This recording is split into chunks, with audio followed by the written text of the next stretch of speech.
Hello friends, बहुत बहुत स्वागत है आपका प्रीति पटेल क्लासेस पर।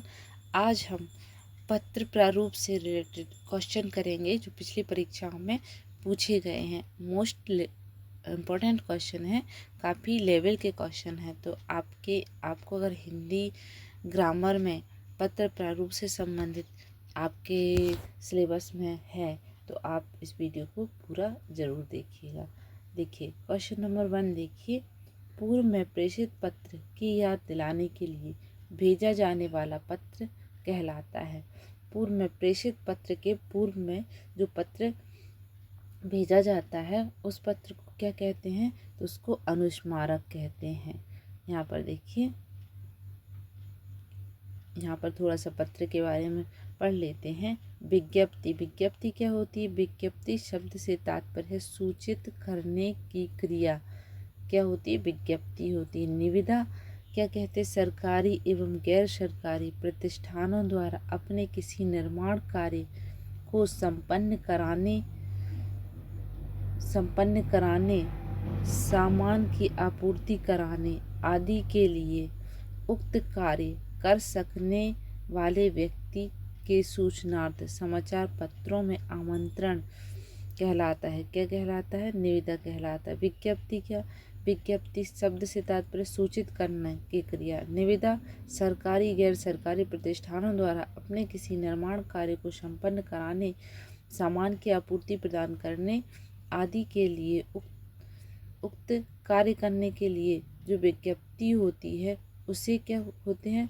समाचार पत्रों में आमंत्रण, सूचनार्थ। जो समाचार पत्रों में जो दिया जाता है, समाचार पत्रों में जो देखा है आपने, न्यूज़पेपर में जो विज्ञप्ति आती है उसे विज्ञप्ति कहते हैं। अनुस्मारक क्या होते हैं? पूर्व में लिखे गए किसी पत्र की अनुपालन ना होने पर पत्र प्राप्त करने वाले जब प्रेषक की ओर पुनः स्मरण कराया जाता है तो उसे अनुस्मारक। अनुस्मारक नाम से भी आप याद कर सकते हैं। स्मारक मतलब स्मरण कराना, अनु मतलब पुनः, फिर से दोबारा से स्मरण कराना अनुस्मारक है। विज्ञप्ति क्या? जो सरकारी प्रतिष्ठान होते हैं उनके निर्माण कार्य संपन्न न होने पर, उनके सामान की आपूर्ति होने पर जो पेपर में उनकी सूचनार्थ जिस विभाग को दिया जाना है उसकी सूचनार्थ जो प्रेस में विज्ञप्ति जारी करते हैं, न्यूज़पेपरों में जो विज्ञप्ति आती है, कटिंग आती है पेपर की, उसमें पत्र की, उसे विज्ञप्ति कहते हैं। परिपत्र क्या होता है? देखिए परिपत्र क्या होता है? परिपत्र को गस्ती पत्र के नाम से भी जाना जाता है।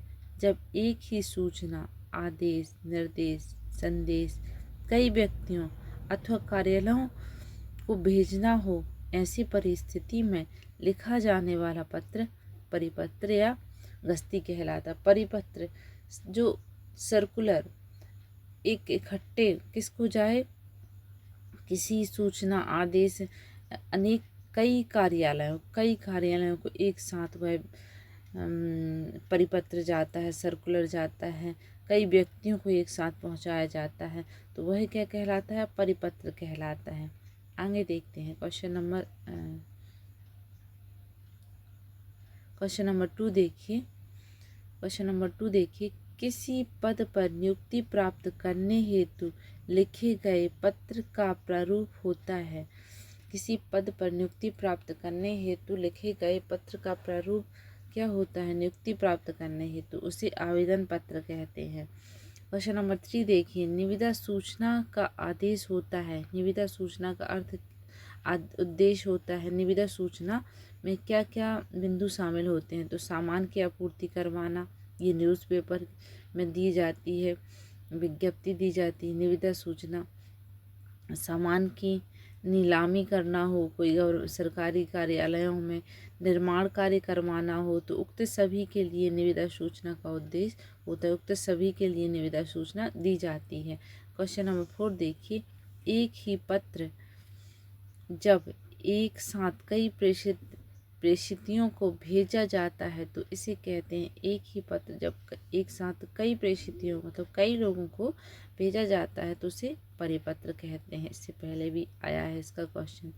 कार्यालय पत्र का मसौदा लिखते हुए सबसे पहले किसका उल्लेख किया जाता है? कार्यालय पत्र का मसौदा लिखते हुए सबसे पहले किसका उल्लेख किया जाता है? तो पत्र क्रमांक संख्या का किया जाता है। अधिकारी की कुशलता का समाचार, अपनी समस्या। कार्यालय पत्र का मसौदा लिखते हुए सबसे पहले किसका उल्लेख किया जाता है? तो सबसे पहले उल्लेख किया जाता है अपने स्थान का। नहीं, हालचाल नहीं पूछते हम अधिकारियों का, ये तो सरकारी पत्र है ना, औपचारिक पत्र है। अनौपचारिक पत्र में हालचाल पूछा जाता है, औपचारिक पत्रों में हालचाल नहीं पूछा जाता। तो अपने स्थान का उल्लेख सबसे पहले किया जाता है, फिर पत्र क्रमांक, फिर नीचे विषय होता है समस्या का, कि समस्या किस विषय पर है। आगे देखते हैं। सभी सरकारी पत्र लिखे जाते हैं, सभी सरकारी पत्र अन्य पुरुष में लिखे जाते हैं। अन्य पुरुष 3 पुरुष होते हैं, प्रथम पुरुष, मध्यम पुरुष, अन्य पुरुष। तो ये अन्य पुरुष में लिखे जाते हैं। क्वेश्चन नंबर 7 देखिए। क्वेश्चन नंबर 7 देखिए। निम्न में से कार्यालयी पत्र का सही भेद नहीं है। कार्यालय पत्र का सही भेद नहीं है। देखिए, परिपत्र होता है कार्यालय पत्र। कार्यालय पत्र मतलब औपचारिक पत्र, अधिसूचना होती है, स्मरण पत्र होता है, पर कार्यालय पत्र का भेद नहीं है। आवेदन पत्र कार्यालयी पत्र का भेद नहीं है। जो एक कार्यालय से दूसरे कार्यालय भेजा जाता है उसमें आवेदन पत्र नहीं आता, क्योंकि आवेदन पत्र किसका आता है? जो कार्यालय से अलग व्यक्ति है वह आवेदन पत्र कार्यालय को भेज सकता है। आगे देखते हैं। क्वेश्चन नंबर 8 देखिए। क्वेश्चन नंबर 8 देखिए। विभिन्न घटकों में से सरकारी पत्र में कौन सा घटक नहीं होता? कौन सा घटक नहीं होता? संबोधन होता है, अभिवाद, स्थान का नाम होता है, दिनांक होती, ये सारी होती, पर अभिवादन नहीं होता। अभिवादन सरकारी पत्रों में नहीं है, जिसमें हालचाल पूछते हैं, प्रणाम वो करते, हालचाल पूछते हैं,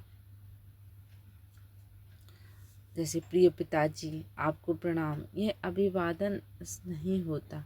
स्थान होता है, दिनांक होते, संबोधन होती है। क्वेश्चन नंबर 9 देखिए। सरकारी पत्रों में सामान्यतः किस संबोधन का प्रयोग होता है? संबोधन होता है, अभिवादन नहीं होता।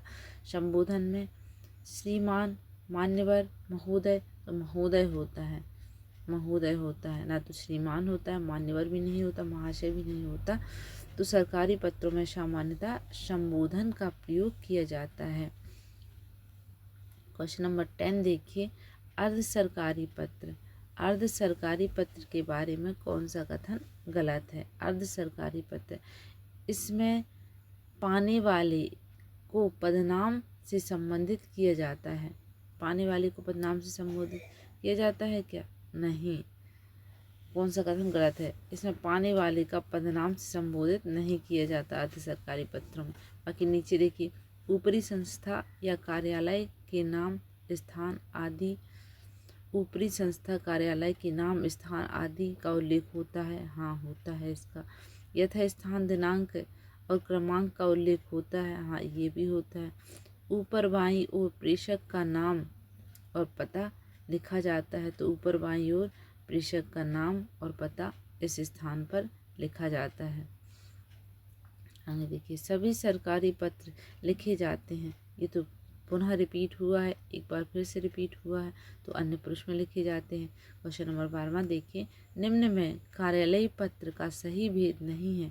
कार्यालयी पत्र का सही भेद नहीं है, तो कार्यालयी पत्र परिपत्र होता है, अधिसूचना होती, स्मरण पत्र होती, आवेदन पत्र नहीं होता। यही पूछा था, तो यही आंसर है। Answer option number 4। Question number 13 देखिए।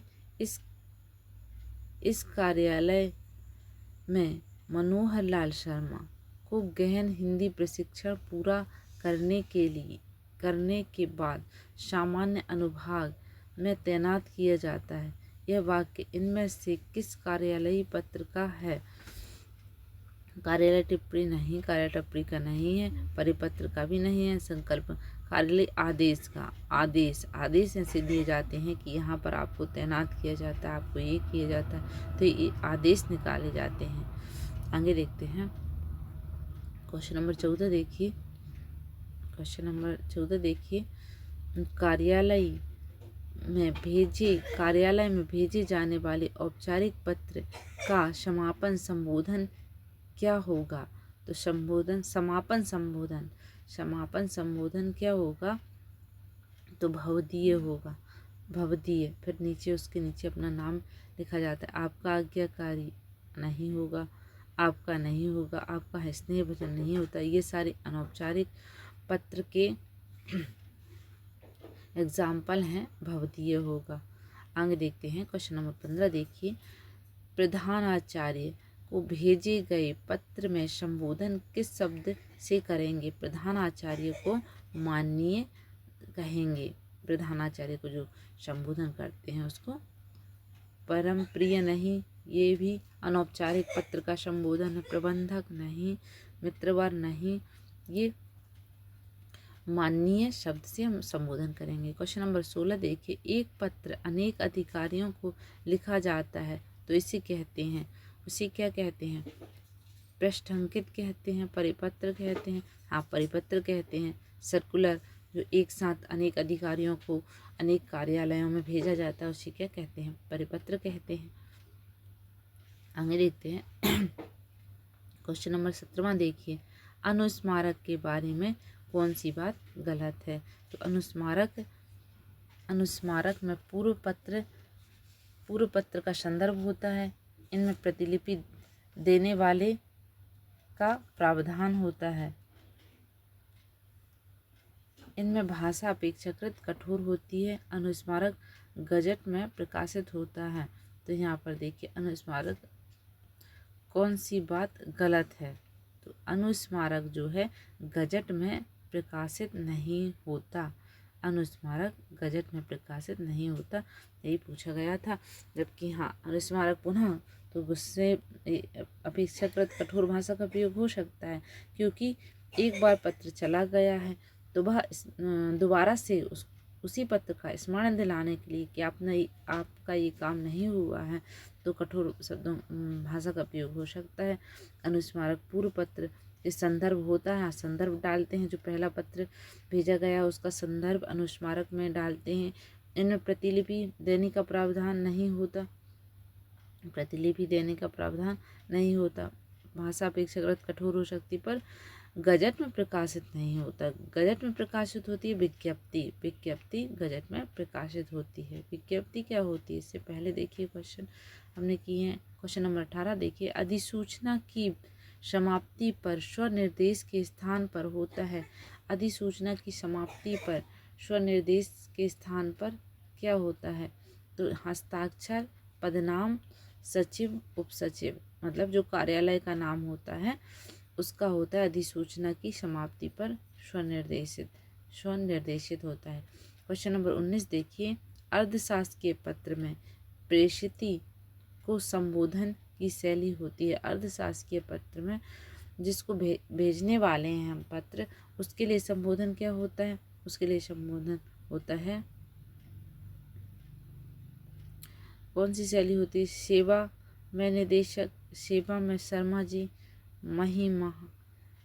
महामहिम राज्यपाल नहीं, प्रिय योगेश जी, क्योंकि अर्ध सरकारी है ना, तो प्रिय लगा के हम उनके नाम पर जी लगा सकते हैं।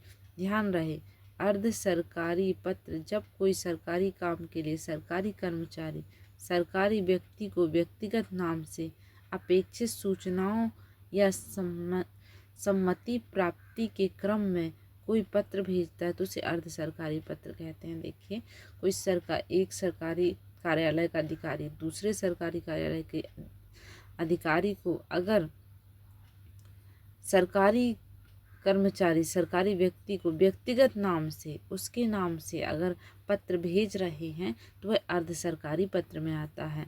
वह पत्र उसमें वह प्रिय योगेश जी डाल सकते हैं, क्योंकि ये पत्र क्या है, थोड़ा सा अपनेपन से संबंधित होगा। किसी काम को अगर करवाना है तो उसमें अपनापन भाषा उसकी हो सकती है। तो प्रिय योगेश जी यह संबोधन होगा। कार्यालय टिप्पणी, प्रिय योगेश जी, योगेश, अब योगेश की जगह उनका नाम होगा जो भी अधिकारी, वो एग्जाम्पल दिया हुआ है। क्वेश्चन नंबर 20 देखिए, कार्यालय टिप्पणी का प्रयोग होता है, कार्यालय टिप्पणी का प्रयोग होता है किसी निर्णय तक पहुंचने के लिए विद्यमान नियमों तथ्यों के अनुरूप विचार हेतु। कार्यालय टिप्पणी क्या होती है? किसी निर्णय तक पहुंचने के लिए विद्यमान नियमों और तथ्यों के अनुरूप विचार हेतु विचार किया जाता है। कार्यालय टिप्पणी पर जो नियम कानून बनाए गए हैं उन पर विचार किया जाता है, तो वह होती कार्यालय टिप्पणी। आगे देखते हैं, किसी कार्यालय के कर्मचारी की पर टिप्पणी नहीं, स्थानांतरण नहीं। क्वेश्चन नंबर 21 देखिए, 21 देखिए, कर्मचारियों के उपार्जित अवकाश की स्वीकृति हेतु निकाला जाने वाला पत्र कहलाता है। कर्मचारियों की उपार्जित अवकाश स्वीकृति हेतु निकाले जाने वाले पत्र को कहलाते हैं कार्यालयी आदेश कहलाते हैं। क्वेश्चन नंबर 22 देखिए, राजस्थानी सरकारी कार्यालय पत्र में सबसे ऊपर लिखा जाता है, क्या लिखा जाता है? विभाग का नाम लिखा जाता है। आगे देखते हैं, अधिसूचना, अधिसूचना विभाग का नाम सबसे पहले लिखा जाता है। अधिसूचना का प्रकाशन कहाँ जाता है? अधिसूचना का प्रकाशन कहाँ होता है? तो अधिसूचना का प्रकाशन राजपत्र में होता है। राजपत्र में अधिसूचना का प्रकाशन होता है। अधिसूचना क्या होती है, थोड़ा सा इसके बारे में समझ लेते हैं। अधिसूचना किसी भी सरकारी राजपत्रित अधिकारी की नियुक्ति, अवकाश, प्राप्ति, त्यागपत्र, सरकारी नियमों, आदेशों, आज्ञाओं की राज्य सरकार द्वारा की गई घोषणा को अधिसूचना कहते हैं। ध्यान रहे, अधिसूचना अन्य पुरुष शैली तथा राजपत्र गजट में प्रकाशित की जाती है, राजपत्र गजट में भी आती है।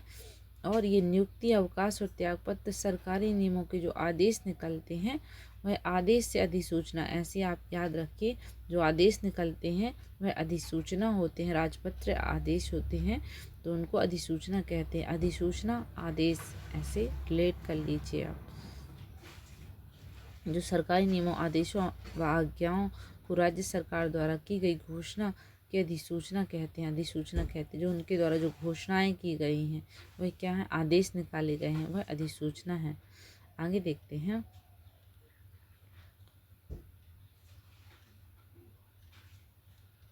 क्वेश्चन नंबर 24 देखिए, निविदा सूचना का उद्देश्य होता है। निविदा सूचना का उद्देश्य होता है इनमें से तीनों काम। कौन कौन से तीनों काम? सामान की आपूर्ति करवाना होता है, निर्माण कार्य करवाना होता है, सामान की नीलामी होता है। निविदा सूचना ये तीनों काम के लिए होती है और ये भी गजट में प्रकाशित होती है। सामान की, सरकारी सामान की नीलामी करना हो, सामान की आपूर्ति, कोई निर्माण कार्य चल रहा हो, सामान की आपूर्ति हो गई हो, और सामान की आपूर्ति निर्माण कार्य करवाने से संबंधित है। क्वेश्चन नंबर 25 देखिए, किसी कार्यालय द्वारा एक साथ अनेक प्रेषितियों को भेजा जाने वाला शासकीय पत्र, ज्ञापन या आदेश कहलाता है। यह भी सर्कुलर परिपत्र होता है। कई बार ये क्वेश्चन आया है, मोस्ट इम्पोर्टेंट, इसको आप याद रखिएगा, कई बार पूछा गया क्वेश्चन है परिपत्र के बारे में। नौकरी चाहने के लिए लिखा जाने वाला पत्र क्या होता है? नौकरी चाहने के लिए लिखा जाना वाला पत्र होता है आवेदन पत्र। क्वेश्चन नंबर 27 देखिए, विज्ञप्ति में जारी करने वाले अधिकारियों का पदनाम होता है, तो क्या होता है? सबसे नीचे दाहिनी ओर विज्ञप्ति जारी करने वाले अधिकारियों का पदनाम सबसे नीचे दाहिनी ओर होता है, यहाँ पर होता है। आगे देखते हैं, आजकल तो यहीं पर होने लगा है शायद, यहाँ दाहिनी ओर इस तरफ नीचे होता है, सबसे नीचे। आगे देखते हैं, सरकारी विभाग अपनी योजना की जानकारी जनता को देने के लिए जारी करता है। क्या करता है? क्वेश्चन नंबर 3 देखिए, अधिसूचना, सरकारी विभाग अपनी योजनाओं की जानकारी देने के लिए, जनता को देने के लिए क्या जारी करता है? अधिसूचना जारी करता है। सरकारी विभाग अधिसूचना जारी करता है जनता को देने के लिए। क्या देने के लिए? योजनाओं की जानकारी देने के लिए अधिसूचना होती है। 29 देखिए, कार्यालय पत्र में अधोलेख में निम्न में से क्या नहीं हो सकता। कार्यालय पत्र के में अधोलेख में प्रेषक का नाम नहीं होता। कार्यालय अधोलेख में प्रेषक का नाम निम्न में से नहीं हो सकता। प्रेषक का नाम नहीं, स्थान का उल्लेख होता है, विभाग का नाम होता है, प्रेषित का परिणाम होता है, पर कार्यालय आदेश में अधोलेख में निम्न में से कार्यालय आदेश जो आदेश निकाले जाए उसमें प्रेषक का नाम क्यों होगा? प्रेषक का नाम नहीं होगा। जो भेज रहा है उसका नाम क्यों लिखेगा? वो तो आदेश दे रहा है ना। तो अपने नीचे वाले जिसको आदेश निकाले गए हैं उसका नाम, स्थान का उल्लेख होगा, विभाग का नाम होगा, प्रेषित का नाम होगा। हाँ, जिसको भेज रहे हैं उसका नाम तो होगा, लेकिन भेजने वाला अपना नाम क्यों लिखेगा भाई? 30 देखिए, कार्यालयीय पत्र के संदर्भ में असत्य कथन है। क्या सत्य कथन है? पत्रांक एवं दिनांक का प्रयोग होता है तो होता है। पत्र शीर्ष कागज के ऊपर दाएं कोने में लिखा जाता है। पत्र शीर्ष कागज के ऊपर दाएं कोने में लिखा जाता नहीं, ऐसा नहीं होता। पत्र शीर्ष कागज के ऊपर दाएं कोने में नहीं लिखा जाता। हाशिए से थोड़ा हटकर प्रेषित को संबोधित किया जाता है। हाँ, हाशिए से थोड़ा हटकर प्रेषित को संबोधित, जैसे यहाँ ये पूरा है तो यहाँ से पत्र हाशिए से थोड़ा हटकर प्रेषित को संबोधित किया जाता है। संबोधन यहाँ किया जाता है। यहाँ पूरा किनार से स्टार्ट नहीं होता है, यहाँ ऐसे संबोधन यहाँ होता है हाशिए से थोड़ा हटकर। पत्र का पृष्ठांक किया जाता है। हाशिए से थोड़ा हटकर प्रेषित को संबोधन किया जाता है। हाँ, ये तो होता है, हाशिए से हटकर प्रेषित को संबोधन किया जाता है। पत्र शीर्ष कागज के ऊपर नहीं होता। दोनों एक दूसरे के विरोधी हैं ना। पत्र शीर्ष कागज के ऊपर दाएं कोने पर लिखा जाता है, तो इनमें से एक सही होगा, तो ये गलत है। शीर्ष कोने पर नहीं, थोड़ा सा हटकर प्रेषित को संबोधित किया जाता है। पत्र का पृष्ठांकन किया जाता है, हाँ किया जाता है, तो ऑप्शन नंबर 2 इसका गलत है। आगे देखते हैं। बस क्वेश्चन इतने ही थे। नेक्स्ट वीडियो में अगले क्वेश्चनों के साथ। Thank you for watching. अगर आपको वीडियो अच्छा लगा हो तो लाइक कीजिएगा, और अगर आपको समाज से संबंधित बहुत अच्छी ट्रिक मैंने बताई है पिछली परीक्षाओं में कि जो क्वेश्चन है उनको मैंने सॉल्व करवाया है, तो उस वीडियो को इसी चैनल पर वीडियो है जाकर ज़रूर देखिएगा। सारे प्रीवियस ईयर एग्ज़ाम के क्वेश्चन मैं सॉल्व करवाती हूँ, तो सारे टॉपिक हिंदी के जो भी हैं तो उनसे रिलेटेड मैंने क्वेश्चन डाले हुए हैं, तो आप उनको जाकर ज़रूर देखिएगा। Thank you for watching.